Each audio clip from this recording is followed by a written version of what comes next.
ओम ब्रह्म सत्यम सर्वम। सतगुरु तो अंतर रमे, पल पल करें पुकार। आज्ञाकारी होए के तो घट का पाट उगाड़। सतगुरु तो अंतर रमे, पल पल करें पुकार। आज्ञाकारी होए के तो घट का पाट उगाड़। दास आज जो विषय रखने जा रहा है, हमारे जीवन में गुरु की क्या आवश्यकता है। जब से मनुष्य इस संसार में शरीर धारण करके आया है, इसे पग पग पर शिक्षा की जरूरत होती है। बिना शिक्षा के इसको पता नहीं चलता वह किस ओर जा रहा है। सबसे पहले इसको बाल काल में माँ की शिक्षा की जरूरत होती है। वह इसको चलना बोलना सिखाती है। जैसे जैसे वह बड़ा होने लगता है, फिर उसे ज्ञान की आवश्यकता होती। जब इसको ज्ञान की आवश्यकता होती है तो वो स्कूल में जाता है और गुरु से ज्ञान ग्रहण करता है। वैसे भी आज शिक्षक दिवस ही है, गुरु दिवस ही है। कहते हैं जब वो ज्ञान उसको मिल जाता है, तब उसको जो गुरु होता है उसे ज्ञान गुरु कहा जाता है। फिर संसार में विचरने के लिए इसको संसारी ज्ञान जो सिखाता है उसे संसारिक गुरु कहा जाता है। जो हमको परमार्थ में उस परम पिता परमेश्वर के राह पर चलना सिखाता है, वह हमारा परमार्थिक गुरु होता है। कहने का तात्पर्य यह है कि हमको पग पग पर शिक्षा की जरूरत होती है, और जो हमको उस ज्ञान को देता है, जो हमें उस मार्ग पर चलने का राह बता देता है, कहते हैं उसे गुरु कहते हैं। मेरे गुरु ब्रह्मलीन गुरु महाराज मंगत राम जी ने भी बड़ा सुंदर बताया अपने दोहे पे। अखंड अछेद गुरु धाम है, परम आनंद की खान। मंगत जो लक ना करे, तीन लोक परवान। क्या फरमाया मेरे ब्रह्मलिंग सदगुरुदेव जी ने। कहा अखंड अछेद गुरु का धाम है, कहा परम आनंद की खान है वो। जब मेरे गुरुदेव के पास प्रेमी जाया करते थे, बैठा करते थे, उनकी संगत किया करते थे, जब समय हो जाता था तो गुरुदेव कहा करते थे, प्रेमियों जाओ समय हो गया, रात बहुत हो गई। तो प्रेमियों का वहां से उठने का मन नहीं करता। क्यों नहीं करता था? कि उनके पास बैठने से आनंद की अनुभूति होती। तो वही गुरुदेव मेरे कह रहे हैं, गुरु जो है परम आनंद की खान है। फिर कहा, मंगत जो लख ना करे, जिन्होंने उनकी वाणी का निध्यासन किया है, जिन्होंने उनकी वाणी का श्रवण किया है, कहा तीन लोक पर हो, उनका पास्ट, प्रेजेंट और फ्यूचर जो है संवर जाता है। गुरु की इतनी महिमा है। कबीरदास जी ने बड़ा सुंदर अपने दोहे में फरमाया, कहा तीर्थ मिले तो एक फल, संत मिले फल चार, सतगुरु मिले अनेक फल, कह कबीर विचार। कहा अगर हमें कोई संत मिल जाता है तो हमारे जीवन का 10% कार्य जो है पूर्ण हो जाता, और उसमें भी कोई अगर हमें संत, अच्छा संत मिल जाता है तो हमारा रहा सहा 30% कार्य जो है और पूर्ण हो जाता है, यानी टोटल 40% हमारे जीवन का कार्य पूरा हो। और भाग्य से हमें गुरु महाराज मंगल राम देव जी देव जैसा कोई सतगुरु मिल जाए तो हमारे जीवन का बचा हुआ 60% जो है वो भी पूर्ण हो जाए, तो हमारा इस जन्म में आना जो है सफल हो जाता। कह रहे गुरुओं की महिमा इतनी है, बताए। कहते हैं अगर गुरु नहीं होते इस संसार में तो संसार का क्या होता। कहा भी है महापुरुषों ने, आग लगी संसार में, झरझर बरसे अंगार, गुरु ना होते जगत में तो जल मरता सब। कह रहे गुरु नहीं होता अगर जगत में तो हमें पता होता कि हमें किस मार्ग पर चलना, हम संसार में क्यों करके आए थे, हमें किधर जाना था। कह लेंगे हमको पता नहीं लग पाता। कह रहे हैं ये सब गुरुओं की कृपा है जो हमें उस मार्ग पर लगाकर हमारा आवागमन जो है सफल कर देते। कहते हैं सूर्य का प्रकाश हमें स्वाभाविक रूप से ही मिल रहा है, जो चाहे उसे अपनी जरूरत के हिसाब से ले, जितना चाहे उतना ले सकता है। अगर हम अपने दरवाजे और खिड़कियां बंद कर दें तो क्या हमें सूर्य का प्रकाश मिल पाएगा। उस सूर्य के प्रकाश के लिए हमको क्या करना है, अपने दरवाजे और खिड़कियां खुली रखनी। कह रहे जब अच्छे गुरुओं की जब कृपा होती है तब जो जितना लगन के साथ उनके द्वारा जो वाणी प्रवाह हो रहा होता है, अगर वो ध्यान लगाकर सुन लेता है या उसका स्मरण करता है, उसको सुनता है, तो कहने लगे, कहते हैं कि उसका अंतःकरण जो है वो शुद्ध होने लग जाता। कहते हैं जिस प्रकार से जब वाणी का प्रवाह चल रहा हो और इस मन को हमारा इधर से उधर भटक रहा हो तो क्या हमें हमारा अंतःकरण शुद्ध होगा। कहने के नहीं हो पाए। जिस प्रकार से बारिश हो रही हो और हमारा जो बर्तन बारिश के अंदर रखा गया है, कहने लगे अगर वो बारिश हो रही है तो वो बर्तन जो है जरूर भरेगा, उसमें पानी अवश्य आएगा। कहने लगे इसी तरह से हमारे मन रूपी बर्तन के अंदर जब गुरु की वाणी का प्रवाह चलता है तो अगर हम अपने मन रूपी बर्तन को खुला रखेंगे तो कुछ ना कुछ हमारे जीवन के अंदर जरूर आएगा। जब कुछ ना कुछ हमारे जीवन के अंदर आएगा, उसका मनन करेंगे तो हमारा अंतःकरण शुद्ध होगा।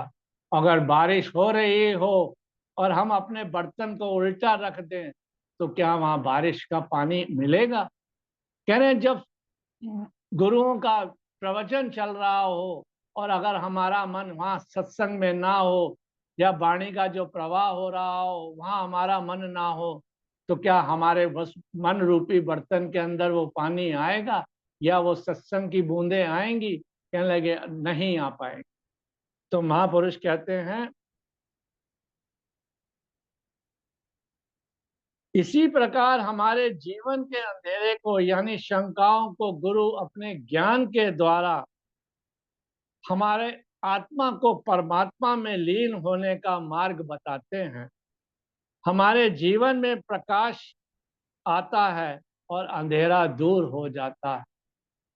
कब होता है अंधेरा दूर?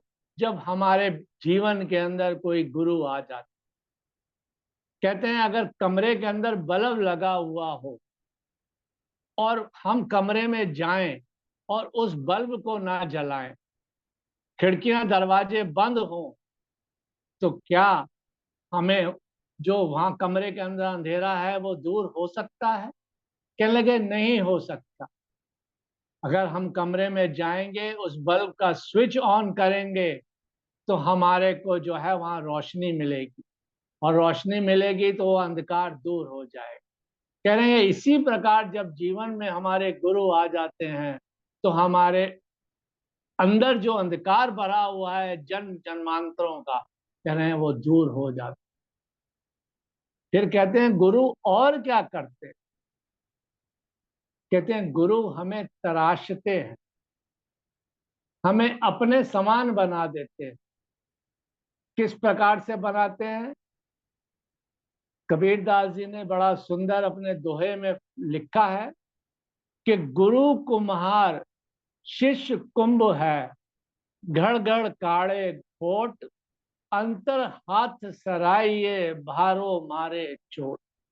कह रहे कुम्हार जो होता है जब घड़ा बनाता है, और घड़ा बनाते समय अपना हाथ उस घड़े के अंदर रख देता है और ऊपर से चोट मारता, उसका जो खोट है, जो टेढ़ा मेढ़ा उसकी शेप हुई है, कहते हैं उसकी वो शेप को चेंज करता।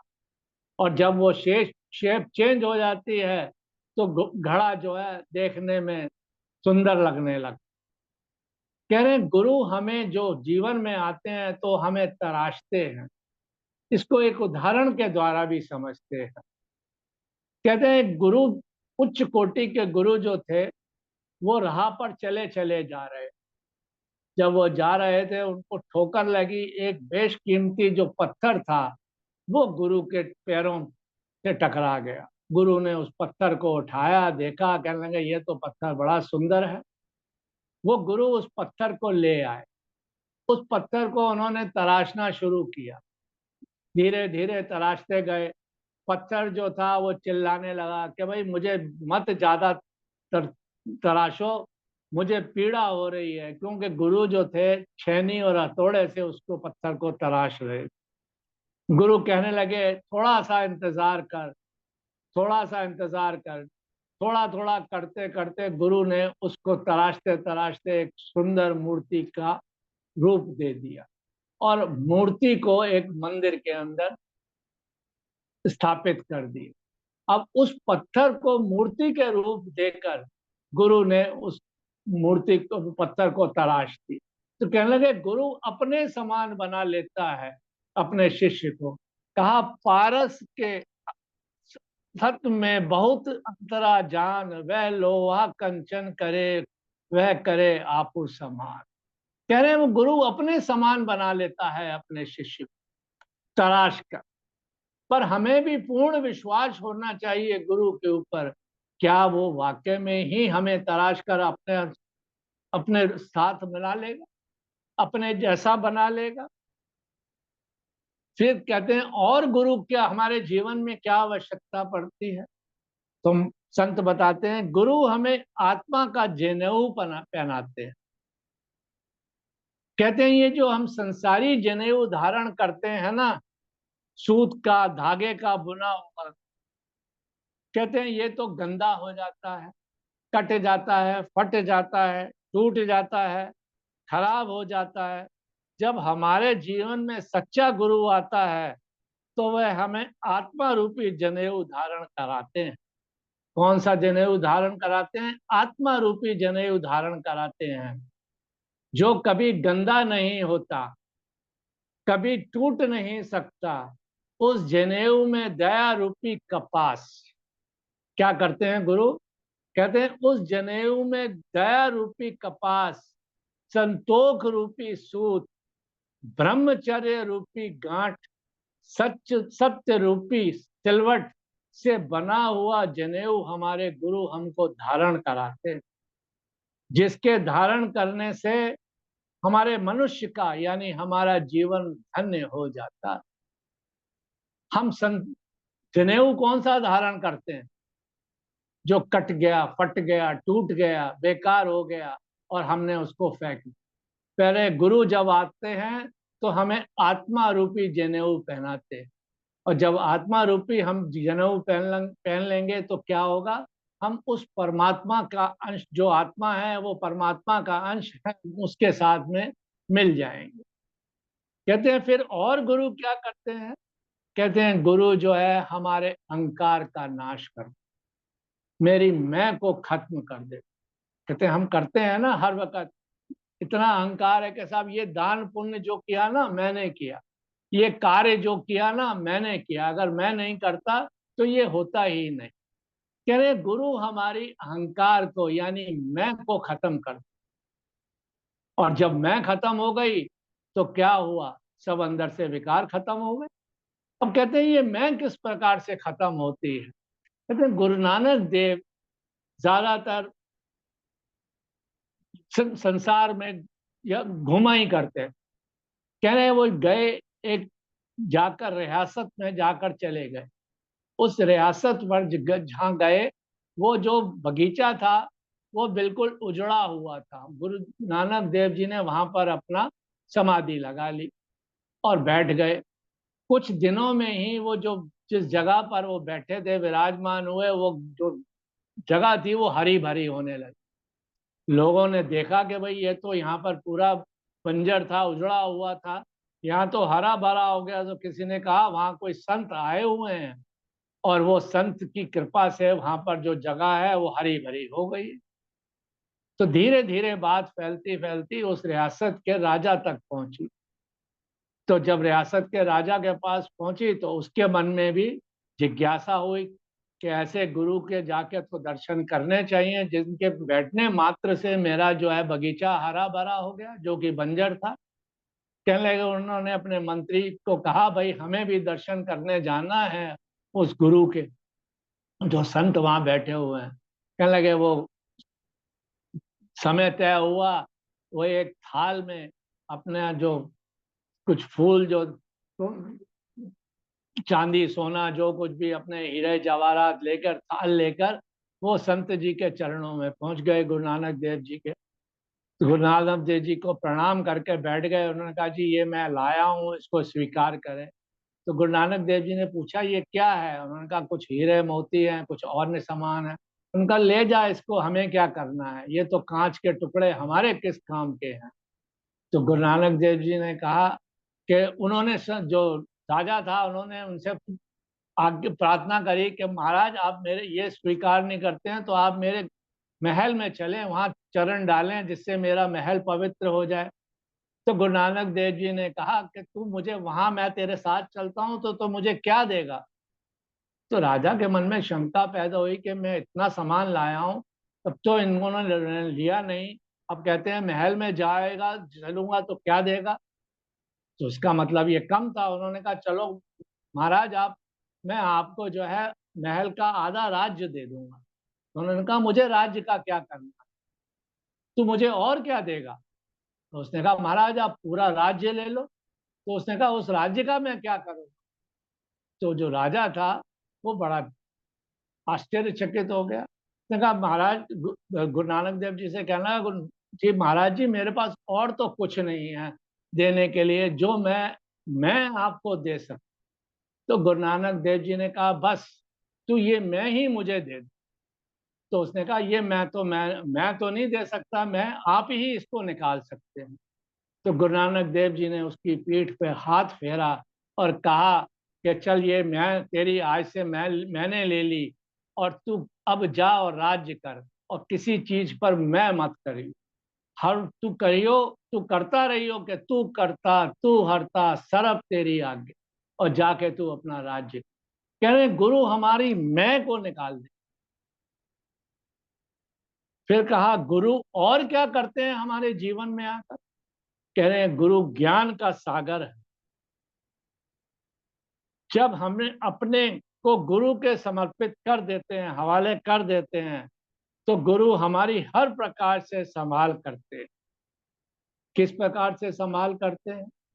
कह रहे हैं जिस प्रकार से मल्लाह जो नाव चलाने वाला होता है वो पैसेंजरों को, यात्रियों को नदी के इस पार से उस पार ले जाता, तो गुरु हमारे मल्लाह बन जाते हैं।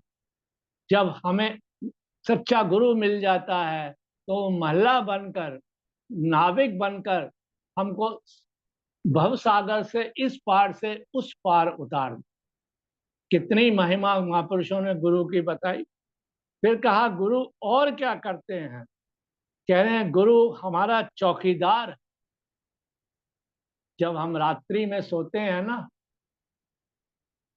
और जो कॉलोनियों के अंदर गली मोहल्लों में चौकीदार होता है वो रात को डंडा बजाता है, जब हम खूब गहरी निंद्रा में सोए हुए होते हैं, वो कहते हैं जागते रहो।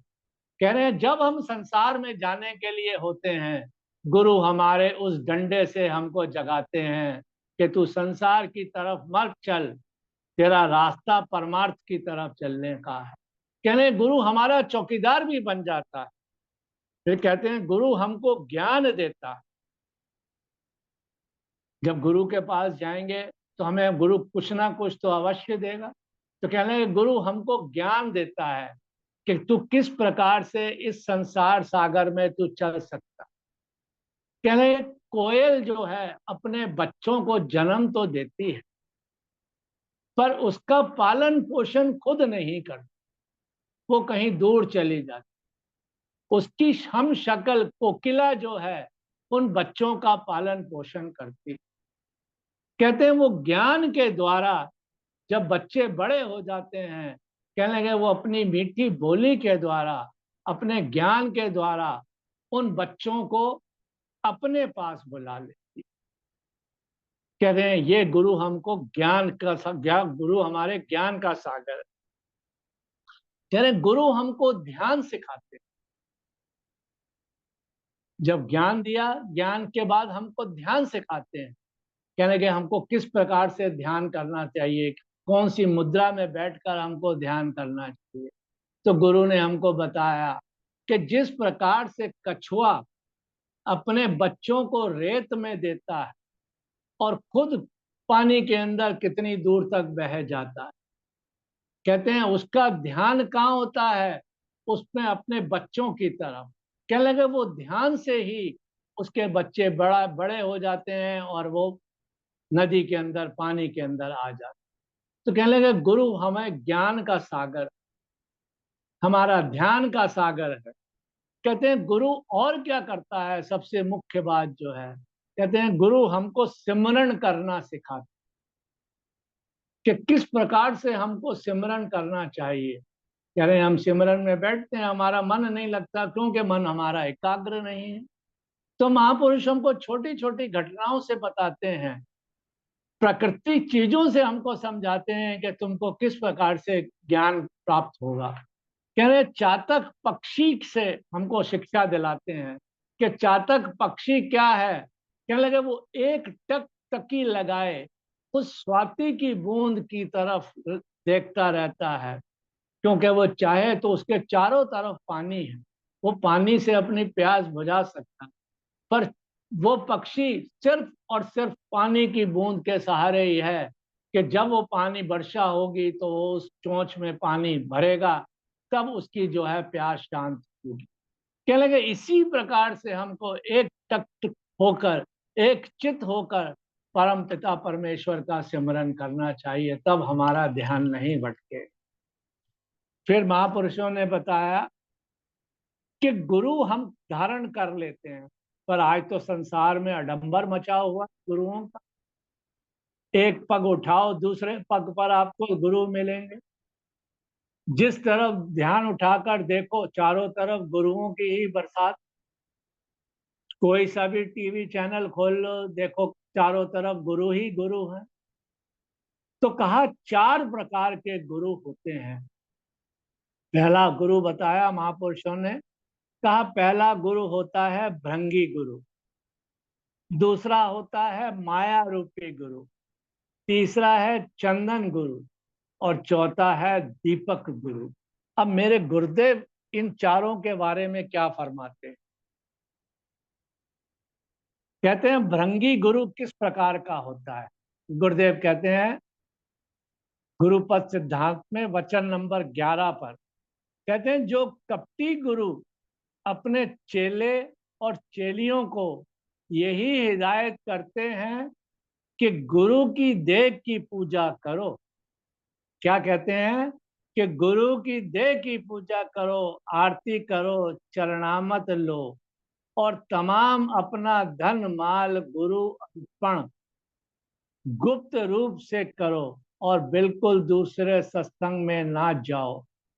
गुरु खुद तुम्हारा कल्याण करेगा। ये सब दंभ है और धन लूटने का रास्ता है। इस अंधकार परिस्थिति में ना किसी का कल्याण हुआ है और ना ही होगा, बल्कि दीन दुनिया दोनों में जिल्लत व ख्वारी ही हासिल होगी। ये बताया मेरे गुरु ने भृंगी गुरु की परिभाषा। फिर बताया गुरु ने कि माया रूपी गुरु किस प्रकार के होता है, जो माया इकट्ठी करने वाला होता है।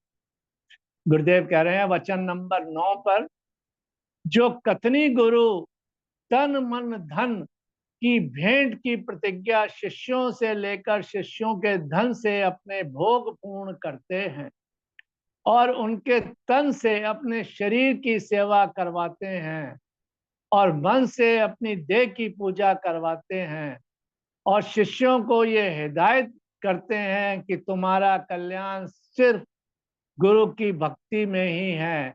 ऐसे कपटी गुरु क्या कल्याण दे सकते हैं?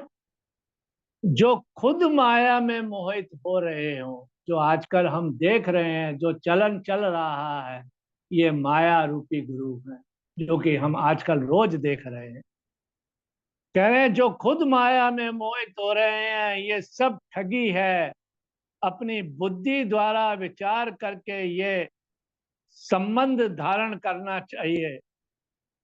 फिर क्या बताया महापुरुषों ने? अब कौन सा बताया गुरुदेव ने? वहां चंदन गुरु तीसरा बताया, चंदन गुरु। कहा जो गुरु जिव्या की बहुत रसना चाहने वाला है, जो गुरु जिव्या की बहुत रसना चाहने वाला है और पहनावे का बहुत शौकीन है। आज आप देखिए कितने कितने सुंदर वस्त्र धारण करके गुरु बैठे हुए हैं, कितने प्रकार का सेंट और परफ्यूम लगा के बैठे हुए हैं। जब वो डाइस पर आते हैं तो पता लगता है कि किसी ब्यूटी पार्लर से ही होकर आ रहे होंगे। कहने लगे एक तरफ हमारे गुरु को देखो कि सिर्फ धोती और कुर्ते में पूरा जीवन निकाल दी, नहाते वक्त पगड़ी नहीं, पगड़ी पहनने के लिए उनके पास समय नहीं होता था, ऐसे ही पगड़ी उठाई और सिर पे रख ली। अपने बटन, कुर्ते का बटन बंद नहीं कर पाते थे कि प्रेमी इसके अंदर समय क्यों खराब करूं।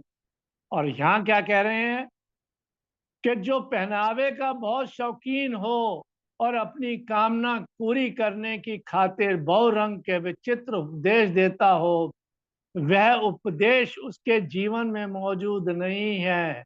ऐसे कपटी गुरु के नजदीक तक ही नहीं जाना चाहिए। इसका नतीजा कलंक और कलेश है। ये तीसरे प्रकार का जो है महापुरुषों ने बताया, जो गुरु होते हैं जो कि कलंक और कलेश का कारण बनते। अब सर्वश्रेष्ठ गुरु कौन सा बताया? कहा दीपक गुरु। वो कौन सा मेरे गुरुदेव ने बताया? कहा गुरु पद अति ही कठिन अवस्था है। कोई ही गुरुमुख प्राप्त होता है जिसने अपने तमाम शारीरिक भोगों से त्याग हासिल किया हो। क्या बता रहे हैं मेरे गुरुदेव? जिसने अपने तमाम शारीरिक भोगों से त्याग हासिल किया हो, हर वक्त आत्म स्वरूप में स्थित रहता हो, पर उपकारी जिसका, पर उपकारी जीवन जिसका हो, हर एक जीव से अधिक प्रेम रखने वाला हो, लाभ हानि, खुशी गमी, सर्दी गर्मी, मित्र शत्रु भय व भ्रम से जिसकी बुद्धि बिल्कुल न्यारी हो चुकी हो और शब्द स्वरूप ब्रह्म की स्थिति हो गई हो, वह ही गुरु है। यानी प्रथम उसने अपना अंधकार दूर किया हो और ईश्वर प्रकाश को प्राप्त हुआ हो, उसका उपदेश दूसरों के वास्ते भी कल्याणकारी है।